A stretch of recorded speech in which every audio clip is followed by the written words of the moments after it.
Pardon the interruption, but I'm Mike Wilbon. Pat Sajak plans to retire from Wheel of Fortune. Tony, when do you think you'll retire? I'm Tony Kornheiser. After the big finish, but before the Sports Center segment. Not doing that. No. Out. Okay. Done. All right. I hate to tell you. I read that about Pat Sajak. I read that. Sports Center's on line 4 right now. Yeah. I was surprised Pat Sajak was retiring. I was. Yeah, I didn't know that. It's a long time. My first hearing of it. Boy, he's out there a long time with Vanna White. It's a long time. Welcome to PTI, boys and girls. In today's episode, the Nuggets talk dynasty. Brooks Koepka wants double-digit majors, and Kevin Weeks joins us to preview tonight's Game 5 of the Stanley Cup Final.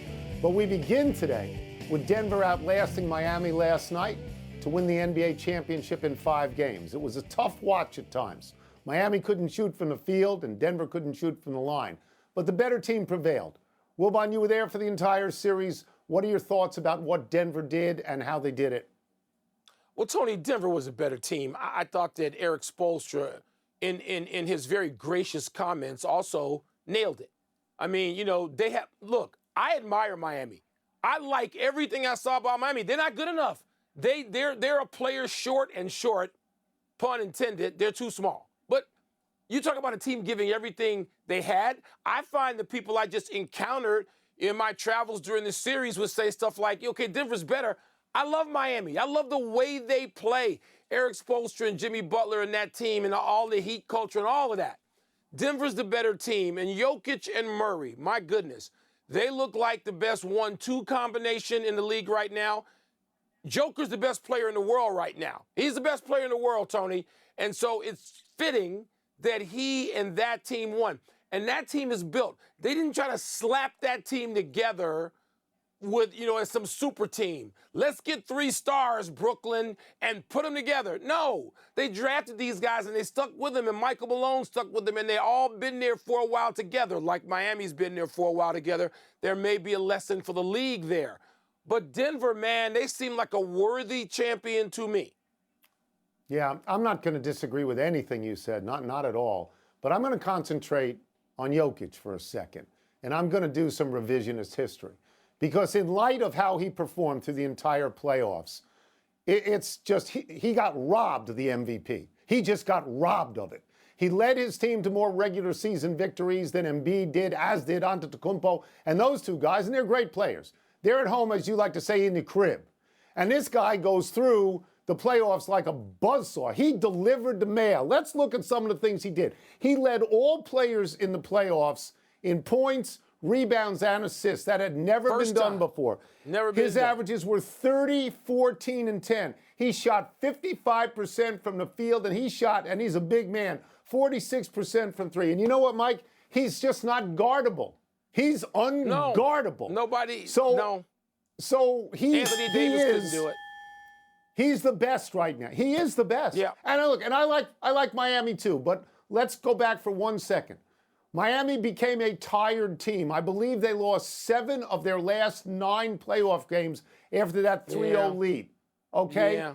Denver won 10 of 11. Mike, in the hardest series imaginable, in the conference final and the NBA finals, they went 8-1. 8-1. Come on. Yeah. Yeah, Tony, after they were 2-2 against the Suns. Let me just remind people, since I have a vote, that the vote for MVP is the regular season. The regular season has nothing to do with the playoffs. Nothing. So, yes, I voted for Embiid. I would vote for Embiid for the regular season again. I wouldn't. Now, Joker's the best player in the world now and proved it in the playoffs, which to me is more important. But that ain't the assignment when we're voting on the MVP. Now, after the win, Coach Michael Malone said, quote, the last step after a champion is to be a dynasty. So we're not satisfied, close quote. Wow. And Jamal Murray added, quote, I think this is the first of many, close quote. Wow again. Tony, do you like the Nuggets' chances of living up to the boast and becoming a dynasty? So I think when you make declarations like this, you get into a dicey area. There is an echo here of LeBron saying not 3, not 4, not 5. And in fact, there were not 3, not 4, and not 5. There were 2.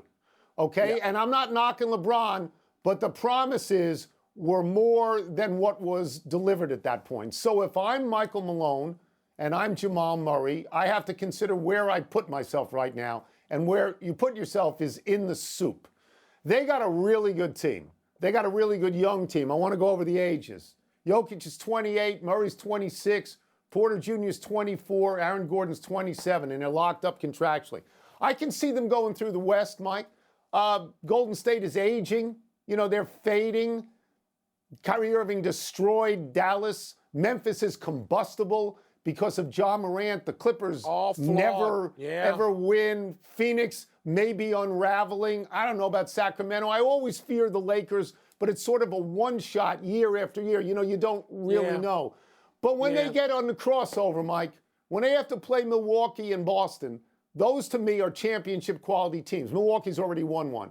So to be long-winded here, I apologize for this. I can see them like San Antonio, not winning year after year, but winning a bunch of titles over a long period of time. But if you ask me, do I see a dynasty right now? I go, no, not yet. No. Wow, Tim Duncan was so young when he won his first one. He and Parker and Ginobili, I don't know. Those guys are even older than the Spurs guys. Great analogy. I like that, Tony. I hadn't thought of it. No, there are too many good teams out there. There are too many good teams. People get injured, right? We saw this with Golden State. Now, Golden State had, you know, sort of a mini dynasty, if you will, and they won 4, and that's great. Yes. But there are too many good teams. You mentioned Boston and Milwaukee, yes, and they're going to be teams that come up. Oklahoma City, who's on nobody's radar now, is going to be on the radar in the time that you would be considering yourself perhaps a dynasty. Tony, the Suns owner's an aggressive guy. It ain't going to just be Booker and Durant, and that's a hell of a place to start. The only team that got 2 games off Denver was Phoenix. And, you know, so there's more to be said there. The Lakers, I like what you talked about with the Lakers. Tony, there are too many good teams. This is not the 1970s, 80s, or 90s, or aughts NBA, where there are 3 or 4 teams in the beginning that you see can win it. No, there's more. And I know that teams like Memphis are flawed. I get that. But there's some great players out there. And you got them on both conferences. So, no, I don't see a dynasty, but I see Denver as being really, really, really good and starting the next years as far as I'm going to look ahead. As the legit favorite and a team, I would say, yeah, I'll take that horse. The U.S. Open tees off on Thursday at LA Country Club, and Brooks Koepka is dreaming big. The winner of last month's PGA Championship was asked today what it's like to have won 5 majors, and he said, and I'm quoting here, "Don't get me wrong, it's better than 4. Double digits is where I'm trying to get to, and don't think it's out of the question for me. I'm only 33, unquote. Wilbon, are you with him? No. For the same reason I'm not with Denver. You and I have been covering sports for a long, long, long, long time. And the people who come along who are the GOATs, it happens like once a generation. It doesn't happen to every other dude, even the really good ones, because stuff happens. Sometimes what happens is the opponents are just as good as you. The PGA Tour, and whoever's included in that, has so many terrific golfers who are approaching, not even in the prime of their lives, the prime of their physical athletic careers. No, I don't see. No, Koepka's going to win a couple of more. He may win a few more. Getting to double digits, I don't see that. And it's not going to make him not great if he wins, 3 more and he gets 8? How many people have 8? Like 4 or 5 people all time have 8? So I can see Koepka winning a couple. Do I see him getting the double digits? No. All right, so let's go over how much we like Brooks Koepka for saying this, for putting a number out there like this. Good for him. He's 33 years old. He has won 5. He has 4 seconds. He has 4 other top 10s. So he's got 13 top 10s in majors, and he cares about majors. He doesn't care about other things. But it's not that long ago when people looked at Brooks Koepka and he began to lose on Sundays, all right, in majors. He got caught and passed by John Rahm at the Masters this year. He got passed and beaten by Phil Mickelson in the PGA a couple of years ago. Then he got injured. And then people began to say around the time that he said he was going to the Saudi Tour, well, whatever happened to Brooks Koepka? In the last 90 years, Mike, in the last 90 years, there's 2 guys with 10 or more. Jack Nicklaus, Tiger Woods. Do I put Brooks Koepka there? No. Do I put Brooks Koepka with Phil Mickelson, with Tom Watson, with Nick Faldo? I'm not sure I do, let alone Palmer and Player and Hogan. So you may think he's going to win a few more. I'm not certain of that. But on double digits, Mike, I'd take the under. And I love that he said it, but I'd take the under. Tony, it's great. And you know what? Having Koepka, I don't care who's on that's why I don't give a damn who's on the Live Tour and the PGA Tour as a viewer, as a consumer, a fanatic consumer of golf. Koepka's great for the game. And I can't wait to see him this weekend at the U.S. Open. And so I'm kind of rooting for him. I'm rooting to be wrong on this. But double digits, man, I ain't going to the betting window on that. Let's take a break. Coming up, what do the Florida Panthers need to do differently to avoid getting eliminated tonight? We're going to ask Kevin Weeks. We'll also ask him what he sees when he watches Vegas goaltender Aiden Hill. Who you rooting for this weekend? Five majors. Well,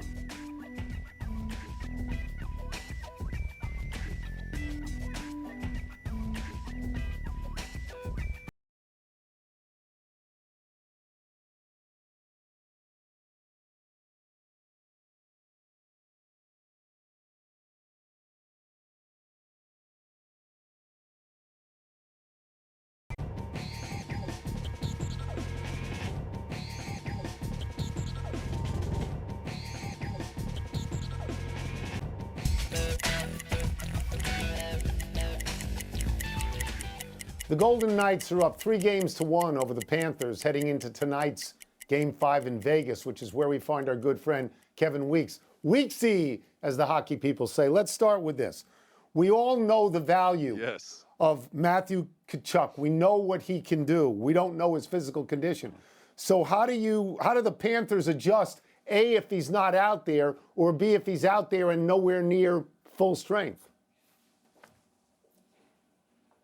All right, so A, if Matthew Tkachuk is not available to play based on the severity of his injury, should that be the case, his teammates are going to have to elevate their game. I would look to see Paul Maurice get Sasha Barkov, their captain, out on the ice as much as possible. He'll have to make some adjustments.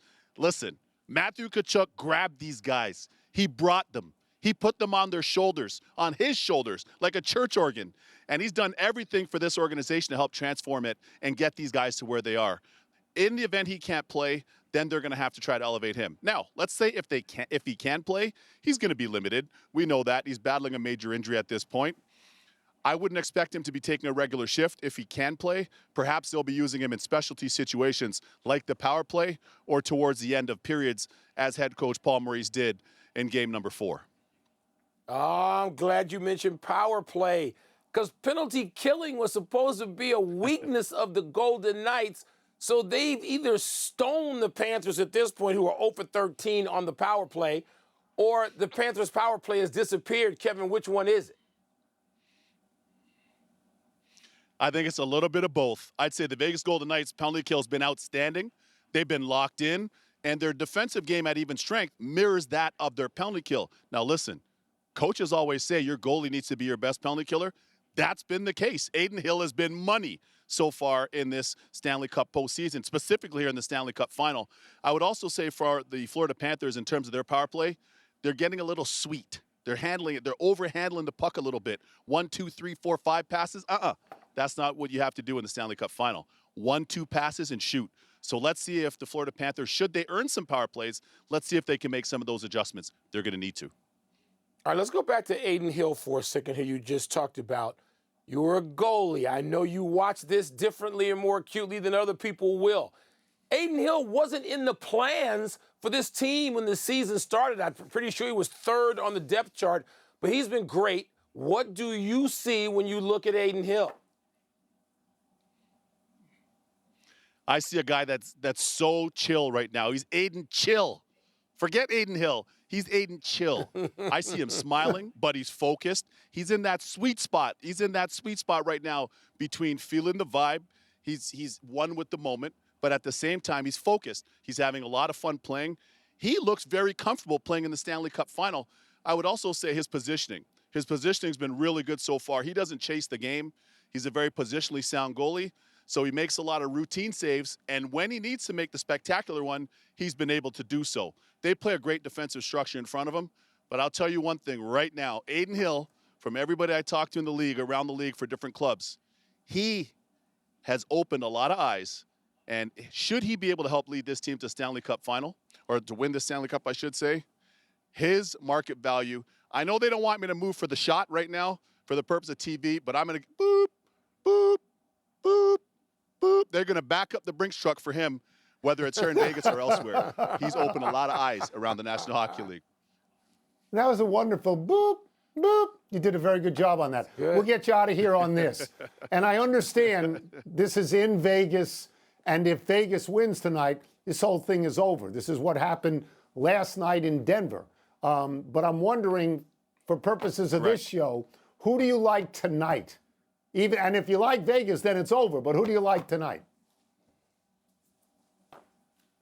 I'm going to say I like the Vegas Golden Knights tonight because they've been the more consistent team in the series. By no means am I writing off the Panthers, just like nobody wrote off the Heat going into the game last night. The Nuggets had to win that. They had to earn that win, so to speak. I think it'll be the same thing here on home ice, very similarly for the Vegas Golden Knights in this arena. How serendipitous would it be for their owner, the great Bill Foley, who said from the outset, playoffs in 3, well, in their inaugural year, they went to the Stanley Cup final the first year.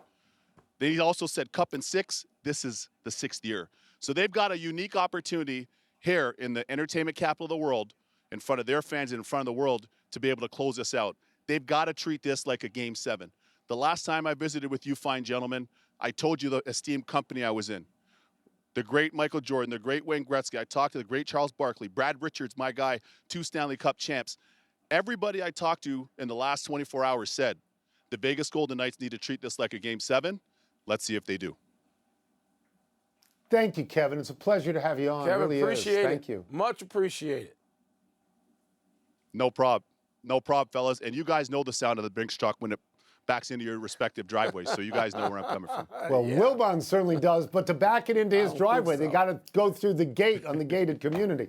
Let's take one last break. Still to come, Texas gets eliminated from the college baseball tournament in a crushing way. Man, that was brutal. And the pitching star of Oklahoma softball decides to leave the Sooners. Tony, you didn't know Charles was as big a NHL fan as I know. Did you know that? No, I had no idea. Chuck's a puckhead. Tonight on SportsCenter at 6 Eastern, with their first title secured, how the Nuggets could evolve into the NBA's next dynasty. Plus, Josh Allen sheds some light on Stephon Diggs' confusing absence from Bills camp today. And what the Golden Knights need to close out the Panthers and raise the Stanley Cup tonight. SportsCenter, 6 Eastern on ESPN.